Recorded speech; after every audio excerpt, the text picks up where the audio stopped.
O princípio do orçamento bruto diz que as receitas e despesas devem ser consignadas no orçamento pelos seus valores brutos, vedadas deduções.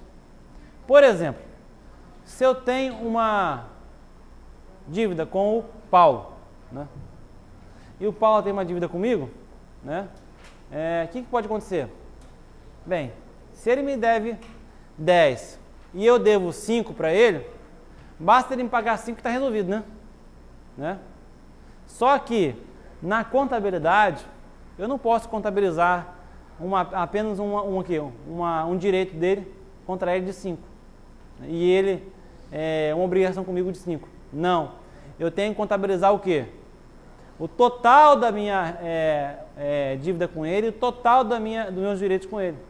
Ou seja, eu tenho que contabilizar direitos de 10 e dívida de 5. Eu não posso fazer um encontro de contas. Por quê? Por vários motivos, né? Porque você vai ocultar, você vai ocultar saldos.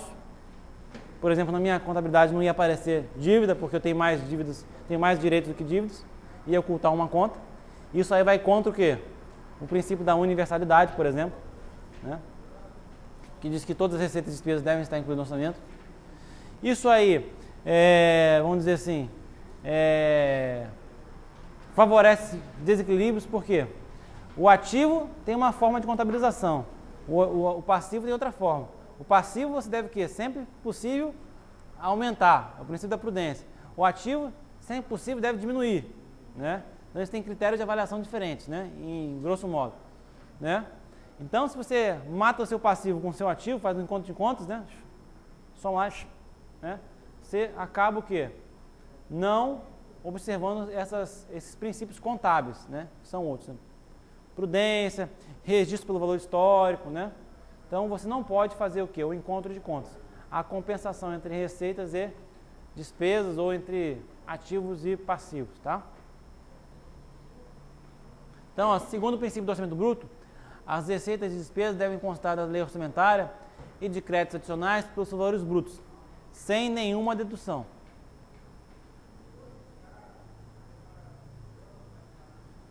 Isso também é um princípio, decorre do princípio da universalidade, que fala que todas as receitas e despesas constarão da lei do orçamento pelos seus totais, vedadas quaisquer deduções. Para exemplificar a aplicação desse princípio, podemos citar o IPI arrecadado pela União e que tem uma parcela transferida para os estados e municípios por meio dos fundos participantes respectivos. Assim, na LOA da União, o IPI deverá constar na parte da receita pelo seu valor total e na parte da despesa pelo valor a ser transferido. Não pode ela fazer um acerto lá e botar só o valor líquido, né? Isso aí é vedado. Princípio da não vinculação da receita, né? Isso aí é um assunto para mais de método, né? Como eu falo assim, né? Esse assunto aí, para você discutir esse assunto, você tem que discutir um pouco de teoria econômica, né? Por que que não é permitido a vinculação de receitas, em regra, né? Isso é uma discussão econômica, mas nós vamos entrar nela, tá? Os impostos, se vocês verem bem, eles só podem existir os impostos, em regra, aqueles impostos que estão expressamente relacionados na Constituição.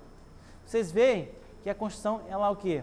Tem um rol taxativo de impostos, ICMS, IPI, imposto de exportação, imposto de importação, que mais? Imposto de renda, imposto veículo, IPVA, ITBI, IOF, né?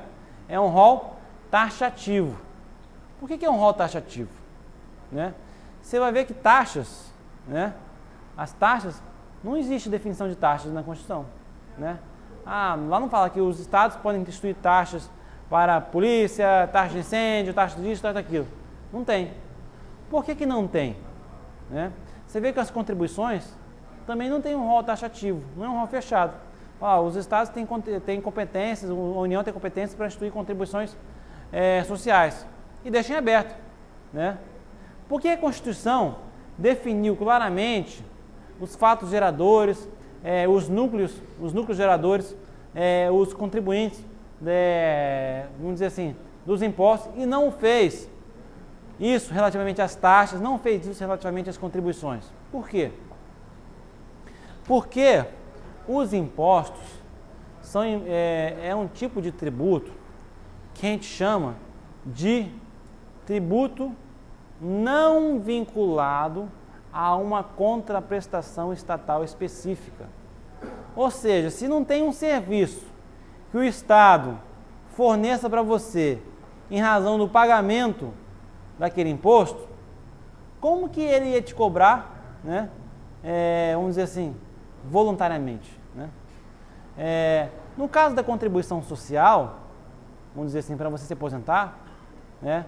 Você paga aquilo lá para ter um serviço, que é o quê? Você se aposentar futuramente. Quando você paga uma taxa, vamos dizer assim, de serviços cartorários, né, por exemplo, né, uma taxa judiciária, qualquer serviço, né, vamos dizer assim, a prestação daquela ação judicial, ou então, por aí vai. Quando você vai no Detran, eu fui hoje, né, renovar a carteira, você paga uma taxa lá de renovação da carteira. Por quê? Porque você está querendo aquele serviço de renovação da carteira. Ou seja, tem uma contraprestação de serviço, diretamente. Mesmo que só seja o Estado que faça esse serviço, ele está prestando serviço porque você quer. Ele não está te obrigando, tire uma carteira de motorista, pelo amor de Deus. Não. Você foi lá, você quer dirigir, então ele está te cobrando uma taxa pela emissão daquela carteira, que seria mais ou menos o custo que ele ia ter. Então, as taxas e as contribuições, elas são o quê? Tributos que a gente chama de tributos vinculados a uma atividade estatal específica. Você apenas está pagando isso porque você quer um serviço. É lógico que isso aí pode ser compulsório, por exemplo, no caso da contribuição social. Mas, em regra, tem um serviço que está sendo ou vai ser prestado para você. Tá?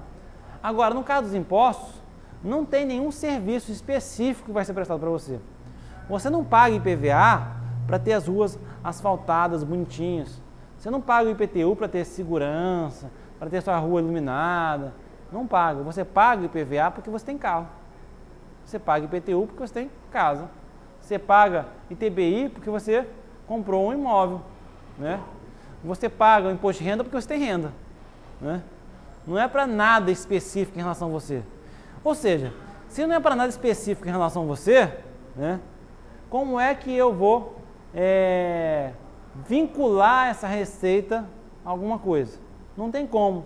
Então, por esse motivo, as receitas tributárias provenientes de taxas e de contribuições, elas são o quê? Receitas vinculadas. Ou seja, ele tem que aplicar em regra o valor daquela contribuição para a sua aposentadoria. Tem que aplicar aquela receita de taxa para fornecer a sua habilitação ou fazer o que o serviço está pedindo, né? Agora, imposto não. Aquela receita entra sem nenhuma vinculação. Então, a gente chama o quê? De impostos não vinculados. Então, é por isso que a gente fala que existe o princípio da não vinculação da receita. E é bom que fique claro, porque todo mundo erra isso, toda prova cai isso, toda prova de gestor cai isso, toda prova de orçamento cai isso. O princípio da não vinculação da receita é relativamente a impostos. Porque no caso de taxas e contribuições, a receita é vinculada. Tá? Então, o que é proibido pelo princípio da não vinculação é a vinculação de receitas de impostos, né? E não de tributos, como eles costumam mudar aqui, né? Eles costumam mudar o texto aqui e colocar que é permitida, é proibida a vinculação de receita de tributos. Isso é falso. É proibida a vinculação de receitas de impostos. Só que daí a Constituição mesmo abre suas exceções, ou seja, permite a vinculação de impostos em alguns casos. E quais são esses casos? São 5 casos, mais ou menos. Depende da classificação que você faz. Eu costumo fazer essa classificação. Ensino, né? Tem um texto lá de ensino. Saúde, né? Administração tributária, né? Garantia e contra-garantia à União. Vamos ver se está tudo lá? São vedados, ou seja, é o princípio da não vinculação da receita. A vinculação de receita de impostos a fundo, órgão ou despesa, ressalvados, né? Aí ressalva a repartição do produto da arrecadação dos impostos a que se refere o artigo 158 e 159. Bem, esse aí não chega nem a ser uma exceção. Por quê? Porque isso aí diz respeito àquelas transferências constitucionais tributárias obrigatórias. Ou seja, essas receitas, por exemplo, parcela do IPI e do imposto de renda é encaminhada para o Fundo de Participação dos Estados ou Municípios, que é o que ele está falando aí. Isso aí não é nem receita da União, é receita originária do Estado e do município, né? Então não chega nem a ser uma exceção de fato, né? Mas tudo bem, uma parte disso aí vai ser vinculado para transferir, tá? Ele chama de exceção. A outra, a destinação de recursos para ações e serviços públicos de saúde. Eu falei lá, saúde, né? Para a manutenção e desenvolvimento do ensino. Eu falei lá, ensino, né? Para a realização de atividades da administração tributária, né? A Constituição não fala isso, né? Mas o Código Tributário Nacional fala que dentro da administração pública a administração tributária tem preferência sobre os demais órgãos administrativos, né? Então, isso aqui veio da emenda constitucional 41, eu acho, que foi a reforma tributária, e que incluiu essa possibilidade de você vincular a receita de impostos para a manutenção da administração tributária, né? Como determinado respectivamente pelo artigo 198, parágrafo 2º, 212 e 37, 22, inciso 22, que isso aqui fala da saúde, esse aqui fala da educação e esse aqui fala da administração tributária, né? E a prestação de garantias às operações de crédito por antecipação de receita, previsto no artigo 165, parágrafo 8, bem como disposto no parágrafo 4 desse artigo. Isso aqui é o quê? Prestação de garantia a aro, depois a gente vai ver isso, e a prestação de garantia e contra-garantia à União, tá? Então, na verdade, são 5. Ensino, né? Educação, administração tributária, prestação de garantia e contra-garantia à União e prestação de garantia às operações de crédito por aro, né? E, se vocês entenderem também, que a repartição do produto da arrecadação tributária de impostos, que é o Fundo de Participação dos Municípios e dos Estados, seria uma exceção, né? Eu não entendo assim, mas está escrito na Constituição, né? Então seriam 6 exceções, né?